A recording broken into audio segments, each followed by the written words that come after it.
Good morning, everyone. Welcome to Wednesday. Also, welcome to First Things First. I'm Jenna Wolf. That's Chris Carter. That's Nick Wright. Good morning. That's my favorite dress of yours, Jenna Wolf. Thank you. That's very nice of you. And I was about to gloat, and now I'm going to take it back and say I really appreciate it. Things are good. I'm glad we're best friends. Our wonderful stylist, Christine, is back after a little bit of a sabbatical, working on some other projects. So it's wonderful to have Christine back. You both look fabulous. Thank you. Good morning, everybody. Appreciate Good morning, that. America. I see what's happening. What? We're going to get right into other things like fashion, so we don't have to talk about... I figure we're talking about the game this moment. Yeah. You want to start right now? Either that, I can talk about your dress being sexy, or whatever. No, I didn't even Great bring up colors. the dress. No, but thank you very much, and welcome back, Christine. We really Yes. appreciate having you back. Now let us get to what I was People like it. I got a couple say. Texas people like that color on you. Thank you. I love Texas. We start big this morning, the way LeBron did last night in Game 2 of the Eastern Conference Finals. Big. How big?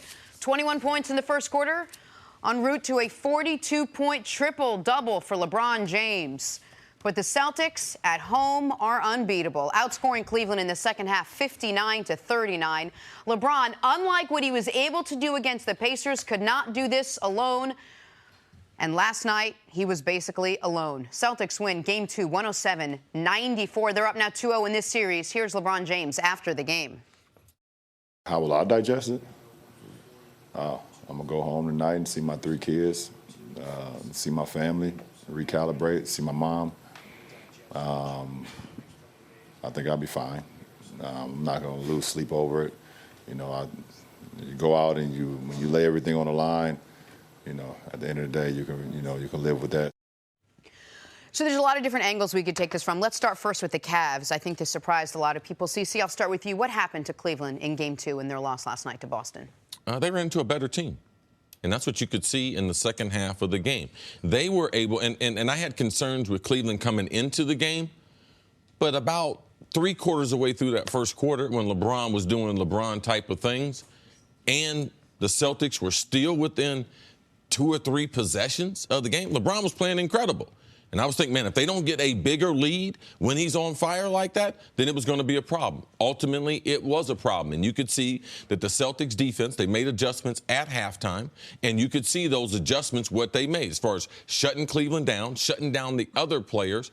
And, you know, we can get into a back and forth. LeBron, was he injured after that? Did he change his overall aggression? You know, I listened to him in the press conference. He said it didn't change him. He said he went in the locker room, calibrated, said he got checked for a few things, got checked for a concussion, but this is about, we can make a lot of excuses, but it's about basketball, and this is a good basketball team, and the Cavs have been inconsistent, and we could see that. We've seen it in game number 1, and we definitely saw it in game number 2. And listen, part of LeBron's greatness has always been, if he gets, David Griffin talked about it on a podcast this past week that he saw in a conference finals game, LeBron's bone in his ankle touched the ground. He goes to the back room. David Griffin goes and asks the trainer, is LeBron going to be okay? And the trainer said, does he have any other choice? Part of his greatness has always been coming through these things, so there's no excuse that he took the unintentional shoulder to the head from Tatum. He came back in. He was very good after that. What you were worried about happening in yesterday's game is exactly what happened. Jenna, you asked me, you said, give me a line for LeBron. I've been on a pretty decent run of predicting these. I said 38, 9, and 12. Yep. He finished 42, 10, and 12. And they ended up getting blown out. I think you said he had to at least get 50 as far as contribution. Combined points and assists, and at least 60 total points and assists, points created via scoring and assists. It's what he got. He had 69 of them last night. It's what he got. And the team's effort was pathetic. It was, if they were just missing shots like game 1, CC, I feel differently. It's easier. It's easier because you can point to it. Listen, the ball wasn't going in. It's a make or miss league. But it wasn't that. It's not like the ball wasn't going in for Cavs other than LeBron, but that's not my issue. My issue is they weren't down by 25 in the fourth quarter. They at one point had cut it to 6. Most of the fourth quarter, it was between 4 and 9. And the Cavs' lack of trying on defense, when you know this is the second biggest game you've played all year, the only game bigger, Game 7 against the Pacers, because that was a game that literally could end your season. Jenna, you asked me, I don't know, 70 times this year, are you worried? Are you concerned about the Cavs and their ability to make the NBA Finals? I sit here this morning for the first time all year legitimately concerned because they didn't show the want to from any player other than LeBron, the one guy who has the least to prove, the least to show, and you could argue the most to gain from the team losing because it's not another finals loss for him. No, absolutely. LeBron, and I got to say, the move that Ty Lue made as far as putting Tristan into the lineup, you could see the improvement there. Kevin Love, he played a good game for Kevin Love. He gave him the type of support. If he gets those numbers, they're typically going to win, regardless of what LeBron does. If Kevin Love plays that way with LeBron, LeBron will do enough to get him through.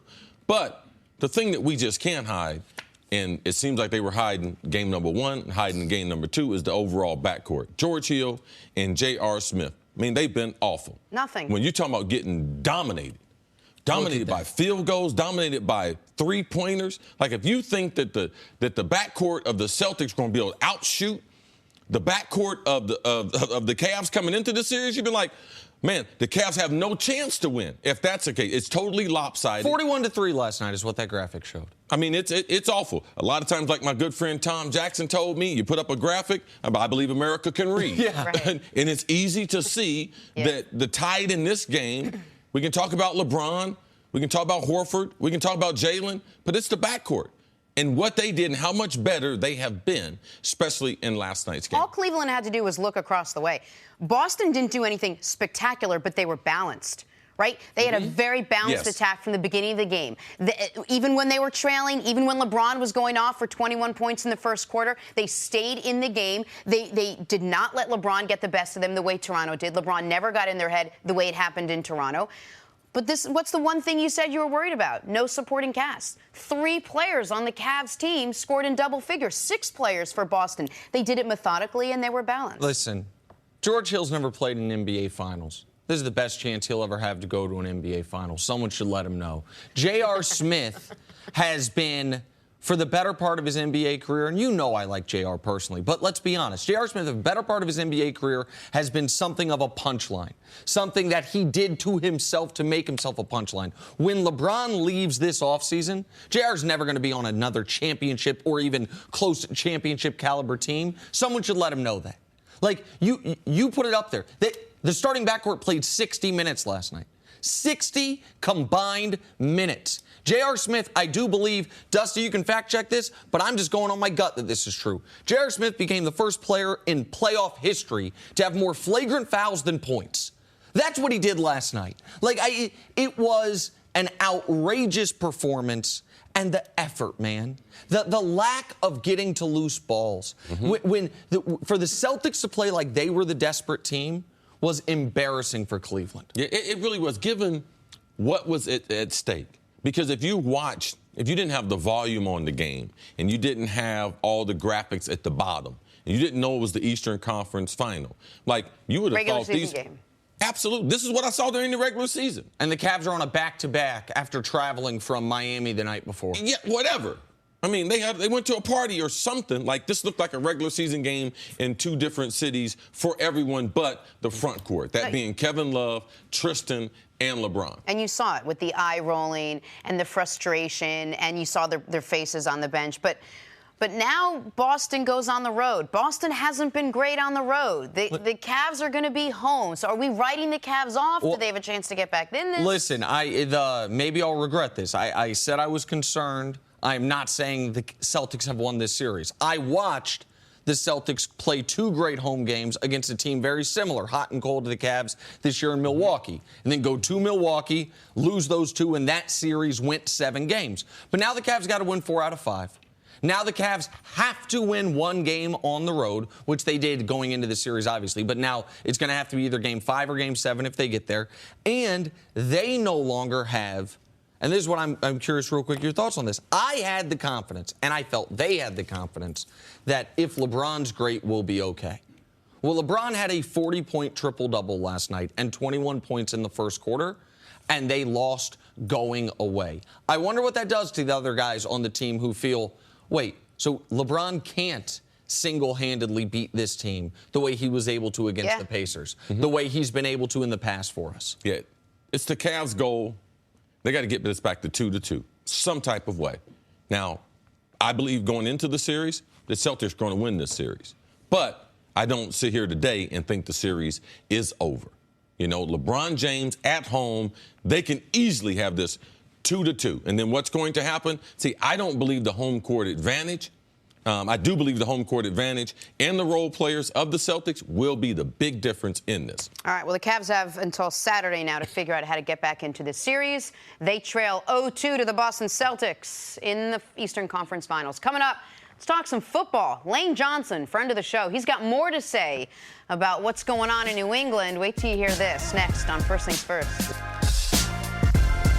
At Buffalo Wild Wings, we'll admit that we often go overboard with our limited time offerings. We just can't help ourselves. Take our new signature sampler. For $15, you get wings and 3 shareable options, like fried pickles or cheese curds. Then there's our aptly named over-the-top nachos, a literal mountain of crispy tortilla chips loaded with your choice of pulled pork or honey barbecue chicken, corn, jalapenos, and more. Then top it all off with our new Platinum Margarita. Go overboard with us today at Buffalo Wild Wings. Wings, beer, sports. Available for a limited time while supplies last. Please drink responsibly. Sometimes the grass isn't always greener over there. Sometimes the grass is actually better right here. Just ask Eagles' outspoken and spirited lineman Lane Johnson. He's tired of people assuming the strict Patriot way is better than the looser Eagles way. Lane stopped by our show last week to chat about life as the defending Super Bowl champs. He called the Patriots, quote, a fear-based organization. Yesterday, he doubled down on those comments. Take a listen. Here's what pissed me off is, the Patriots, obviously, I respect their coach. I respect Bill. I respect Tom Brady. But just because the way they won the Super Bowls, the Patriot way, is that how everybody else is supposed to do the same thing? No, it's not. And that's what I got mad at the arrogance by them. There's obviously some stuff behind closed doors. Their owner talked to our owner. Bill talked to our head coach for the game. I'm not going to say it, but, a lot of kind of built up to that. And I just got tired of hearing about it, man. To be honest, There are a lot of beeps in that. He sounds angry. He sounds a little bit frustrated. He had a lot to say about it. Lane. Listen, Lane's fired guy. Lane's fired up. And I couldn't believe. I don't want to say I couldn't believe. I was taken aback by the owner talked trash to our owner. The coach talked trash to our coach. It was obviously something he heard. He specifically said, Bill said something to Doug. I mean, he obviously knew that there was something said before the game started. I would just say the reputation of the Patriots around the league, not a lot of people in love with the Patriots. But I don't mind that. They don't like the way they do business. There is a certain amount of arrogance with teams who are successful. There's a certain amount of arrogance and confidence that the Patriots have. I believe there's a proper mixture of both, because everything that they've won in the NFL, they've earned it.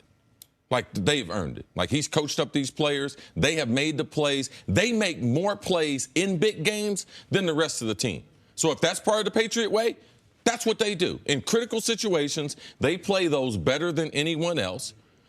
And at some point, if I'm Lane, because I got to respect, there's a lot of intel that goes on in the NFL that's not public knowledge. He started letting you know about that. That's the first time we heard about the owner. If there was something between the Eagles owner and the Patriots owner, it's not the first time we've heard about there was maybe a conversation between Bill Belichick and Doug Peterson before the game that Lane is obviously seeing it as disrespectful. But it's May. You're Super Bowl champs. You got to stop talking about last season and start talking about your team. You got to start concentrating on what the Eagles need to do to defend Super Bowl 52. The Patriots aren't worried about the Eagles. They're not talking about you. And you shouldn't be talking about the Patriots. And from a respect standpoint, I heard that there, and you put that in there as a disqualifier. Oh, I respect them. Well, I ask you, Lane, if you respect the NFL, get on to the business of the NFL. You are the Super Bowl champs. You do not have to keep addressing the New England Patriots. You don't have to you can cut off the question. You control these interviews. Lane likes being part of the media. It's kind of new to him. He needs to understand that. Patriot questions right now, they're irrelevant. It's about me and my teammates, and if you want to ask any question about them, I'm willing to address those. All right, let me just ask you real quick a follow-up on this, because when I heard Jeff Lurie allegedly said something, talked trash to Robert Kraft, and Bill Belichick allegedly talked trash to Doug Peterson, it felt to me like something that right before a Super Bowl or in the week leading up to it, a coach throws in as extra motivation, whether it's accurate or not. And their owner said this to our guy, and you won't believe what Belichick said to me. When I mentioned that to you before the show, you said that can't be the case, that you can't make up that type of lie, so to speak, just to motivate your players. Yeah, players are smart enough. Players see through things, and players expect you to be honest with them. There's enough things going around the Super Bowl that they didn't have to create.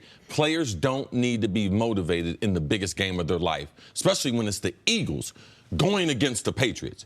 The Eagles knew what they were up against. And nothing, the Patriots, do they care? They don't. The Patriots, part of the Patriot way is carrying themselves on some semblance of a proverbial perch, if you will, that they don't listen. They don't need to be motivated by words. They don't clip headlines. They don't care who likes them or don't like them, because if they did, I don't think this would be the path that would have drawn them such success. That's always the response from pro athletes. They don't care. They don't listen. You think they care? Well, the Patriots? I know this. I'm not guessing. I watched Tom versus Time. Tom's hearing what people are saying because he's saying stuff to contradict what people are saying. I know they're human. I know the players, even though Belichick would like to perform a certain way, the other players, I know a lot of the players play for their team.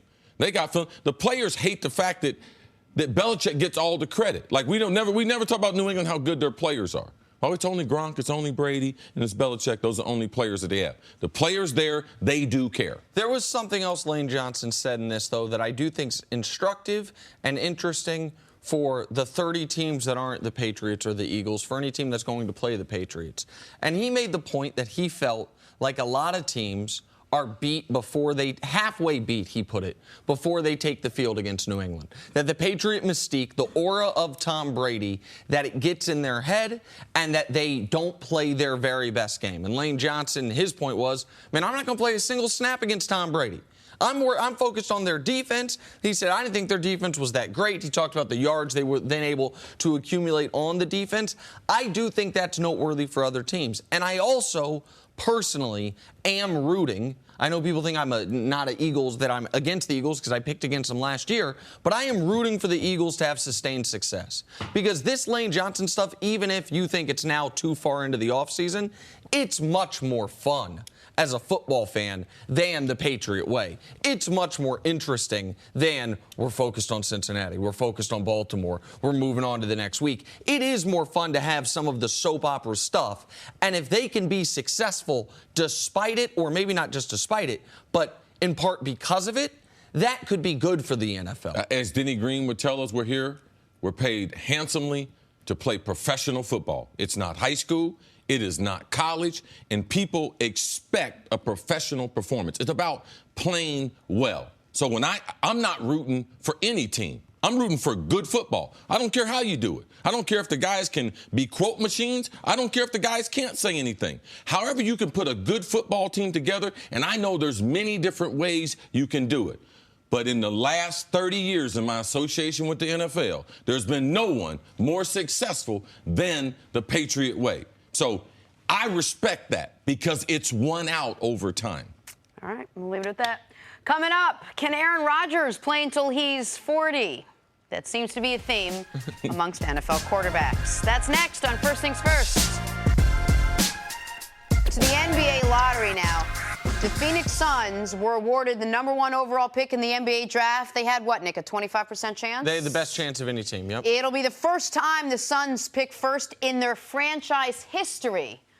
All right, Nick Wright, who should the Suns take at #1 overall? I understand there's going to be a lot of noise surrounding DeAndre Ayton. He played in their backyard. I get it. But given the draft capital they've spent on centers and power forwards in the last few years, and given the fact that I think the kid from Europe, Luka Doncic, is pro-ready right now, I think they should, and I think they will take the 19-year-old Luka Doncic. Yeah, even though Luka Doncic might not be a point guard, he might be a tweener, maybe a two-guard projected in the NBA. I wouldn't take Ayton as a center because I don't believe he can be effective playing in the Western Conference. You have to realize the style of basketball. Right now, the Western Conference Finals, how would he play for Houston? How would he play for Golden State? Or how would he play against those teams? I don't believe it's an effective style to develop a big man like him in the Western Conference. All right, let's move on to the playoffs. Rockets and Warriors, they face off in Game 2 of the Western Conference Finals tonight. Houston looking to even up the series after losing home court advantage in Game 1. Chris Carter, what's the key for the Rockets to win this game? They got to be able to move the ball. They got to get into some type of motion offense early in the game to allow the other players. James Harden's got to be able to set the table for the other players so that they get some type of flow of the game before it gets crunch time. You don't want guys not to have a feel before you get into the fourth quarter. Listen, you've got to do what you did against Steph Curry, but I would argue need to do it earlier as far as trying to get him involved in the pick and roll defensively, get him in foul trouble. They did that in the second half. They drew 5 fouls on him. They weren't doing that in the first half. And on offense, I agree with Chris entirely. You have to give your team more assist opportunities. I know they're an ISO-based team. They were an ISO-based team on steroids in Game 1, and that cost them the second half of that game. All right, finally to the NFL now. Packers quarterback Aaron Rodgers might be taking a page out of Tom Brady's playbook. Rodgers said his goal is to, quote, be indispensable to this organization into my 40s. CC, do you see Rodgers playing this long? That's the thing. Everybody wants to play. I try to tell you and Nick all the time, oh, this guy should retire. Oh, he should walk away. And go do what? Aaron Rodgers, man, he's born to be the quarterback of the Green Bay Packers. Why would he want to go do anything else? If the organization is going to support him, they're going to put players around him. If he's going to have a chance to win championships, why not? With technology, with the way that players eat now, with the facilities that they have, yes, players can play to an extended age. And I'm sure that he sees Tom Brady, he saw Peyton Manning, and I'm sure he sees Drew Brees. And I would say out of those 4 quarterbacks I mentioned, Aaron Rodgers is the best athlete. He's a better athlete than Drew Brees. He's a better athlete than Tom Brady, better athlete than Peyton Manning. And he takes care of himself. So why wouldn't he play as long as possible? It's always been my theory. They have to knock you out of the league. So Aaron Rodgers, he shouldn't be thinking, I like this message coming out of the locker room compared to what I heard from Ben Roethlisberger a couple years ago, right? This is a great game, and you need to play it as long as you can. And we should keep in mind, while Aaron Rodgers is 34 years old, he doesn't have the hits on him of a 34-year-old quarterback that started from the first day he was in the league because of his time as the understudy under Brett Favre. This is great news. And his injuries haven't been the type of injuries that would affect his overall longevity. Right. It's collarbone, and it's stuff that you don't think, oh, this is something that's going to shave years off his career. But this is great news for football fans if Aaron Rodgers does want to do this, because while athletes today do have, because of technology and because of the increased training regimens, the ability to play longer, also because of the money and the ability to have lifetime financial security locked up at an earlier time in your playing career, they don't have as much of the financial incentive as maybe athletes in an earlier era. So I'm so happy to hear this from Aaron Rodgers. I've said for a long time, Aaron Rodgers at his best plays the position as well as anyone I've ever seen play it. For Aaron Rodgers to be considered as good as the all-time great quarterbacks, he's got to get to and win another Super Bowl or 2, so the longer he plays, the better chance he has at that. I've seen no deterioration in Aaron Rodgers' skills over the years. I've seen him get better almost year by year of his career. I think he's only 34, so he's talking about 6 more years, 7 more years, 8 more years. It's a long way down the road, but I'm delighted to hear it as a football fan. Wouldn't you love to see him finish his career in a Packers uniform, too? We just don't see that many. Yeah, I don't get caught up into that. I don't get caught up in the nostalgia. I'm full-blown caught up in it. Well, I can understand, like the Derek Jeter story. No? Things happen. Of course. Hey, people, you say the same thing about Peyton Manning. But he gave us 3 years in Denver that we wouldn't take that away. Things happen. Peyton Manning gets hurt. They end up getting the first pick. They draft Andrew Luck. So what, I'm supposed to wish for him to stay with the Colts? No, of course not. We're not in an era where guys are going to play for one team their whole career. That's why it's just so rare. That's why you want to see Tom Brady finish with the Patriots, and you kind of want to see Aaron Rodgers grew up in the Packers organization, finished up with the Packers. As a fan, no. Do you? Well, listen, if I were a Packers fan, I certainly would. Well, I understand the idea that there are times where, like Akeem Olajuwon with the Toronto Raptors never felt right. But that was also because Akeem was so far removed from how good he was. But if we look at a lot of the Mount Rushmore caliber players in this league's history, Emmett didn't finish with the Cowboys. Jerry played on a bunch of teams after the Niners. Joe Montana played for my Kansas City Chiefs. He mentions Peyton Manning. Chris Carter. I understand Chris played for 2 teams initially, but Chris's final game was with the Miami Dolphins. There's a famous picture in your office that when you guys, the only 1,000-catch club, right? You, at the time, Tim Brown, yes. Jerry Rice. That was a Dolphins-Raiders game. Only Tim Brown was with the team you really associate him with. And so that's what fans, I'm a fan, but that's fans' selfishness and their attachment to the logo on the helmet, all right? Players want to play. So if you're a fan of the players, why would we rob a player of his career when he can't finish somewhere? Because extenuating circumstances happen for most of the players. But to your point, just quickly, Jenna, I do believe that Aaron Rodgers also would like to finish as a Packer. I think most of these guys would love to stay with their teams. It's very often the team. Peyton Manning didn't want to leave the Colts. The Colts said goodbye. That's what I meant. See you I would, from the athlete standpoint. Now, I wouldn't want him to stick around as a backup. I obviously would want him to play. All I want to do is see him play. Right. I just it would be great if the Packers and Rodgers stayed together. Sure. But I would never ask a guy, and I don't think you were, to retire a year early. Of course not. If there was more football in him. No, of course. All right, let's get back to basketball now. The Celtics remain perfect at home this postseason after beating the Cavs again last night. Despite a 42-point triple-double out of LeBron James, the Celtics were unfazed. They outscored the Cavs 59-39 in the second half. They used a balanced attack to stay in the game. Oh, and also to win it. 23 points from Jaylen Brown, 18 out of Terry Rozier. So the Boston Celtics take a 2-0 lead in the best-of-7. Here's Al Horford on how the Celtics won this game. We are trying to play the right way, trying to play hard, really just buying into what coaches telling us, and you just have a lot of guys that have a lot of fight in them. Brad and his coaching staff always talk to us about being locked in the moment, and that was a big thing for us. So we're just trying to stay locked in and focus on each other and really decrease all the outside noise and distractions. They did what they had to do, and that was protect home, and now it's our time to try to do that as well. So we have a few days, like I said, and we're gonna see what we made of on Saturday. Do you notice that after every LeBron loss, the cap gets lower and lower until finally he's like, I'm not worried at all. Don't even look at me or ask questions. Nick, how did the Celtics win this game? Spectacular team defense, unbelievable effort from start to finish, and an unwavering belief that I eventually will get my shots on offense, so I'm not going to force shots. And whether or not the shots are coming to me is not going to affect my effort defensively. And those three areas were the 3 areas the Cavs, to me, got Fs.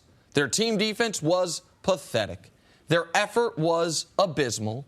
And if they weren't involved in the offense, they were not too interested in being involved in the defense. So for the areas where the Celtics were extraordinary, the Cavs were terrible. Yep. And that's how you overcome a 42-point triple-double from the best player in the league. The Celtics, the best defense in the NBA throughout the season. How did they dominate? They played true to form. Their offense has struggled. Played better at home, not only in the playoffs, but during the regular season. But listening to Brad Stevens talk over the last week or so, he talks about now this team has more continuity. They had a lot of injuries, too. We talk about the Cavs and their lack of continuity. The Celtics had a lot of injuries. We know Gordon Hayward early, but throughout the season, and especially after the All-Star break, they are now starting to get their rotations down. The players are starting to get more comfortable in the role that Brad has them playing, and you can start to see this. The difference in this game was they were able to hang in there with the barrage that LeBron put on them early. The reason why? Jaylen Brown. He had an amazing first quarter. The second quarter, they have the ability that the Cavs don't have. Tatum took over it during the stretch there, 5 or 6 minutes, where he was on fire. The third quarter, Rozier took over. And in the fourth quarter, it amounts to Horford and their defense. They only give the Cavs 17 points. So that's how you have a dominant performance that we saw from the Celtics. And to me, I think the overall maturity of seeing LeBron and what he was doing in the first quarter, and then for them to finish that first quarter, to only be 2 possessions down, I thought that was a huge lift to this young basketball team. And see, you mentioned before the show something that I hadn't seen, which was Brad Stevens before the game talking about limiting the Cavs in transition. Yes. He expressed to the team, we are confident in our half-court defense against these guys. We are confident that we can make them take difficult shots. So what did he want to limit them in? He wants to make sure we get back on defense. Forget what we're doing on offense. He said, pass the ball. You get a shot, take your shot. I'm not concerned about the offense. Let's just make them play against our half-court defense. I like our chances. Let's play hard. Very, very simple. But Cleveland, they're an offensive team dominant. 29th in defense, one of the best teams we've seen in the NBA. If you take away that transition, those fast break points, they only got 16 fast break points in two games. So they've been able to do that. So before the game in the preview show, there was a little video that we were able to see of the shoot-around or a practice, if you will. And it was so striking to me that Tatum, I guess, was out of position, and Al Horford came over and said, what you're going to want to do is this. You see how you do this? Actually do this.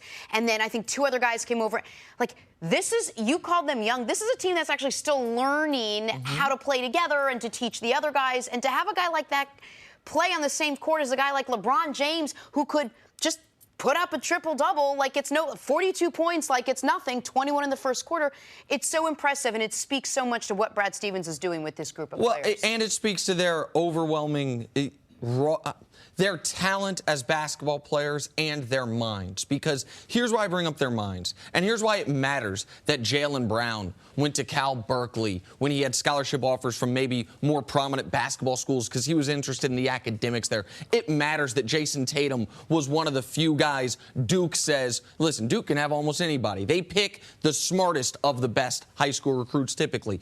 Do you know how hard it is as a young player to play defense in this league? Even if you're a great defender in college, because it's not one-on-one defense. It is team defense. It is recognizing help the helper. It is recognizing when there was a moment last night, I forget which defensive player it was, I think it was Marcus Smart, where you had Jeff Green have the ball in the high wing. Marcus Smart is guarding Korver in the corner, right? Jeff Green has the ball. No one is near Jeff Green. Marcus Smart has the decision. Do I leave Korver, who doesn't have the ball, to go to the guy who has the ball? He said, no.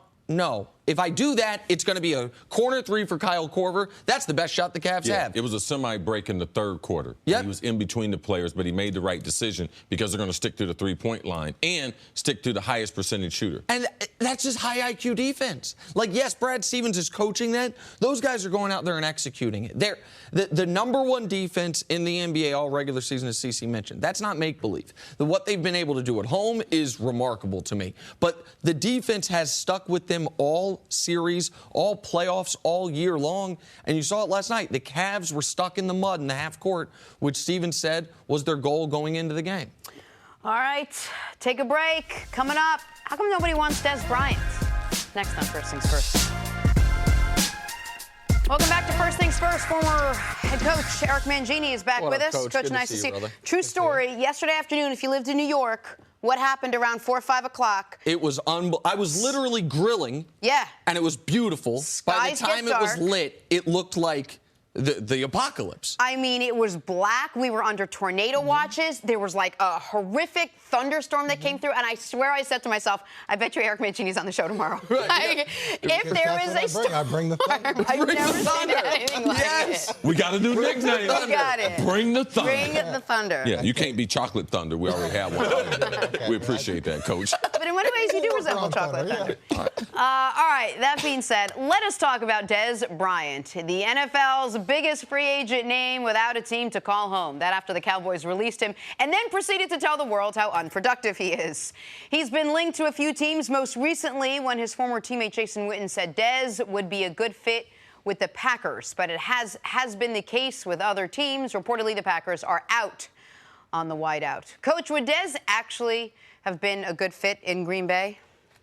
Well, I think what Jason was getting at was he'd be a good fit with Aaron Rodgers. And he, Okay. it sounded like he was saying he needs to go to a place with a quarterback that, like Aaron Rodgers, or someone with that dominant personality that can fit with Dez, or that Dez can respect and will fall more in line with. I think that a younger quarterback with a strong personality could struggle, and that was probably the case with Dak Prescott.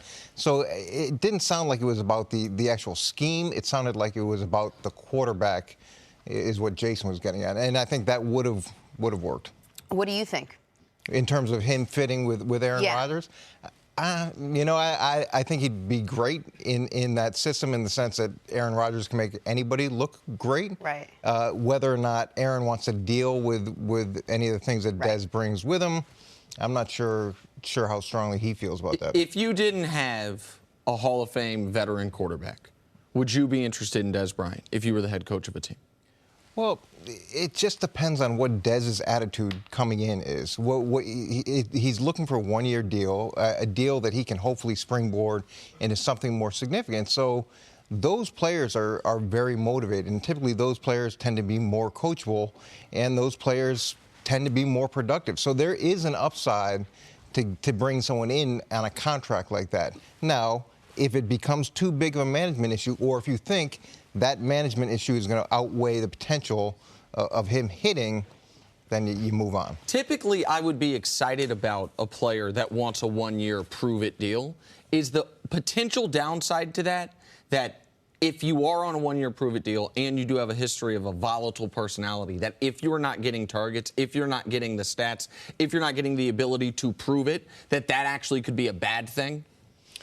No, because the perfect thing about a one-year prove-it deal is typically it's not a lot of money. So if you don't like the guy and it's not working out, then you cut your losses, you move on, and you've got the leverage from that standpoint. And the player has the leverage if he performs well. Now he's got a chance to negotiate a much higher number. Yeah, I'm glad Jason Witten, I'm glad he chimed in on this, because his first week as a broadcaster let me know, and I try to tell you this all the time, guys who play in the league, what they know is their division. They know their teammates. They don't know a lot about the rest of the league. So I understand you can campaign for your friends. I've been on TV a long, long time. So I know how that works. You throw out a couple names to try to get them to a couple places. But New Orleans don't want Dez Bryant. They have the personnel. They have Michael Thomas. Michael Thomas from Ohio State. He's a Pro Bowl receiver. He's an ex-receiver. The same thing that Dez Bryant does. So, yeah, of course Dez Bryant would look good with the veteran quarterback. So I understand him saying that. He says Green Bay because of Aaron Rodgers. But they got Devontae Adams. He's a pure ex-receiver. All right? They got Randall Cobb. He's only a slot receiver. And they have another wide receiver. His name's Jimmy Graham. He's not a tight end. He's a wide receiver. So where does Dez Bryant fit to the Green Bay Packers? He's not a fit. Well, by the way, they did draft a guy in the 4th round. 6'3" guy, ran a 4.6 in the combine from Missouri. He's an ex-receiver. They drafted another speed guy from UCF in the 5th round. Now, there ain't no room on the roster for Dez Bryant as far as Green Bay. So, Witten, I appreciate it. I'm glad you're in broadcasting now. Welcome to your first week, but he's making a huge mistake because his style of play does not fit the personnel for what these teams want. Coach, how much of what teams are looking at with Dez Bryant is style, is play, is on-field production, and how much is the off-field stuff that they're seemingly factoring in? Because there's been very little interest except for the deal that the Ravens had offered him. Well, yeah, you're going to look at style and where he fits in your scheme. And Chris brings up a good point. Jason Witten, when I looked at the comments, it doesn't make sense from a scheme perspective. It makes sense from a quarterback perspective, but you've got to figure out, okay, how does he potentially help us? How does he work with the other players in the room? How is he going to work with our quarterback? And then there's this cost-benefit analysis of, is the upside greater than the potential downside of what he can bring to the locker room? See, you've pinpointed one team for Dez all along as the best fit, the best need, the best opportunity, and that's San Francisco. Yes. The one thing San Francisco doesn't have is what Coach was talking about, a veteran, proven quarterback. They got a guy who makes the money like he's a veteran, proven quarterback, has the security of a veteran. I don't think that's that important. Okay, that's why I wanted to ask you. No, I believe now playing with a younger quarterback like Dak, it's not that he's young. Dak has not mastered the passing game. So Dez has been very, very comfortable playing with Tony Romo and talking to Tony Romo at this year's Super Bowl and also hearing his comment. Tony Romo is a brilliant football player. So Dez's ability to ad-lib with Tony Romo, now where else can he get that? All right? He's not going to be a structured route runner. He's not going to beat you with the route tree. You're going to have to be able to add some things, and a lot of times that can only be done by a veteran quarterback. So I understand why he's trying to target these types of teams. See, I like him in Baltimore. I think that's probably the best fit for him. They went and they got Michael Crabtree and they got Willie Snead, but Willie Snead had a down year last year. Perriman, what did he have, 7 catches? There's an opportunity there. Yeah, he's a bust. Snead's a slot receiver. They could use him in Crabtree. And culturally, they've been pretty accepting of guys. Now, I'd love to see him in New England. Is he going to become Chad Johnson, or is he going to become, Randy Moss? That's like the truth serum for a guy in this type of position. Let's see what that would look like. Cleveland would be an interesting spot too, putting with the guys that they have there, and Todd Haley has a track record of working with guys that create some potential challenges, and he's always done a good job with that. Yeah, but Jenna makes a good point, though, because people right now are wondering, man, why he's too good of a football player. Why isn't he playing somewhere? But I believe when you do all the intel on Dez Bryant, there are people with red flags. It's no different than the draft. It's no different than coach. Coach will take you off the board. There are people in free agency that are not looking at Dez Bryant because they do not want to bring his personality and potentially some of the other things. At this point in your career, you can't be worrying about a veteran receiver who's almost 30, and he going to be late? Is he going to be on time? Is he going to be a good influence on my locker room, on my young guys? And the thing that hurts veteran receivers in the month of April and May is if you sign them, they take away all those offseason reps from those younger players. Green Bay drafted 3 receivers. If they bring Dez in, this whole offseason, they're trying to get Dez up to speed. So they're taking reps away from those young guys, which really hurts their overall development and growth. If it's just about football, though, Coach, what's the ceiling for Dez Bryant? I mean, how much of what we've seen in the last couple of years could we possibly see production-wise? Well, that I don't understand because I don't know what type of learner he is. I don't know how quickly he's going to get into a system and be able to pick up the system. Can he really go from spot to spot? Could he play X? Could he play Z? Or is he just purely an X? Could he move around? The concern I have in San Francisco is there's so much shifting and motioning in multiple personnel groups and formations. Okay. That's my concern there is can he do all those things? And Chris's point about the offseason reps going to the younger guys, that's what you want. But is Dez the type of learner that needs all those offseason reps to be a productive guy? The great thing about free agency in the NFL is you get the best information. You've got enough friends around the league that someone's going to tell you the truth on the guy. But what you guys are describing, just sitting here listening to it. All right, there's 32 teams in the league. It seems like a lot, right? Okay, about half of them, though, like their receiving core. They either spent draft capital on young guys. They already have too much money allotted to it. They've got it in place. So now we're down to around 16 teams, right? There's call 4 or 5 of them that just non-football stuff, just off the field stuff. Could he be late? What are the red flags? What are the stories that haven't made it to the media? They've taken him off board. Now we're down to 10 or 11 teams, right? And then there's another 4 or 5 teams like, can he master this offense? Can he do the shifting? Can he play multiple spots? So now we're down to 5, 6 teams, right? So all of a sudden, when you're at this stage in your career, when you're on 3 years of well below Pro Bowl level production, you have on the field red flags. You have off the field red flags. You also are evidently somewhat choosy about the type of contract you want. Those 32 teams become 2 or 3 teams awful quickly. And I think that's what we're seeing with Dez. After 15 years in the league, more than half of those being in the Pro Bowl, my last year I had 3 teams calling me. St. Louis Rams, greatest show on. Mike Martz asked me, you want to play the slot? Isaac Bruce, Torrey Holt outside. I believe we'll be unstoppable. Miami Dolphins, Rick Spielman knew me from Ohio State, and the Cleveland Browns wanted to bring me back to Ohio as kind of a consolation to my career. That's all I had. I had 3 teams. Great career. I had 3 teams that had some type of interest in me. Listen, when Dez does finally get a job, it's going to be a sad day here. Because what are we going to talk about? It's actually helping defeat us. Exactly. Your second favorite topic. Coach, we'll see you a little bit later on in the show. Coming up, are the Cavaliers in danger of being swept? Not being dramatic. That's next on First Things First. Welcome back to First Things First. Steven Jackson now joins the program. Steven, how's it going? I'm always good to be here with you guys. I'm happy. I love that. I can't complain. Love that. Great to see you. Action Jack got a 3-hour workout in last night playing some ball. Shout out to my boy Chauncey Billups, my Big 3 teammate. We're getting ready for the Big 3. Nice. I forgot you and Chauncey on the same. That's going to be a tough team. Ryan Hollins, Mike James. Oh, I'm going to be at a bunch of those. Yeah. Man. Me and Ron finna take it by storm. Yeah, I supported you last year. You always do. You always are my guy. Let's do it. All right. Stephen, we all knew LeBron would come out big in Game 2 last night. We also all sort of knew his supporting cast might not. Guess what? We were right about both. LeBron with a 42-point triple-double. Only 3 Cavs scored in double figures. LeBron, Kyle Korver, and Kevin Love. The rest of his team, I don't know where they were, and I watched the game. The Celtics at home are unbeatable. They're now 9-0. They win this postseason. They win Game 2, 107-94. Here's LeBron after the game. How will I digest it? I'm going to go home tonight and see my 3 kids, see my family, recalibrate, see my mom. I think I'll be fine. I'm not going to lose sleep over it. You go out and when you lay everything on the line, at the end of the day, you can live with that. True that, but in other words, I did my job. Yep. Don't ask me how I'm feeling. Ask everybody else in the locker room what they're going to do next game. Read between That's basically the what he's saying.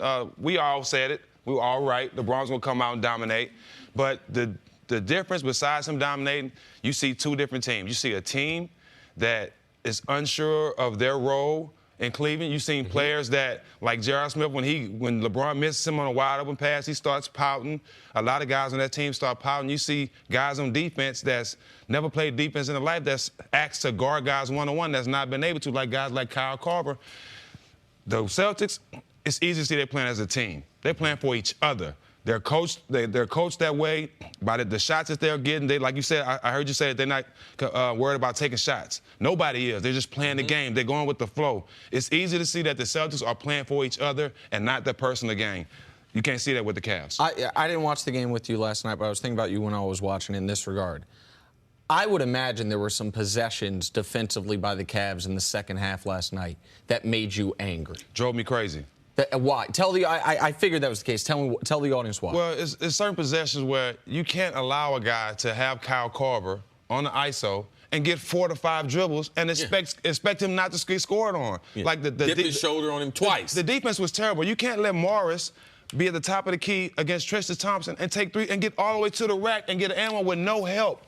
Like the defense, it's been bad all year, so it's not a surprise to me. But last night it looked real bad. What about JR? Now, I know how much pride you take. JR is kind of a guy you connect with. You say y'all kind of built from the same kind of stuff. How disappointed were you in him not being able to show up in this game? Because if JR shows up, it's going to be tied up 1-1.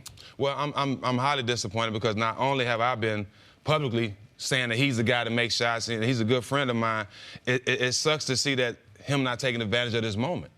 You have a chance. You only get so many of these. And you have a chance to beat Robin to Batman. Nobody else is really stepping up. Kevin is playing well, but Kevin is not going to be enough to beat the Celtics.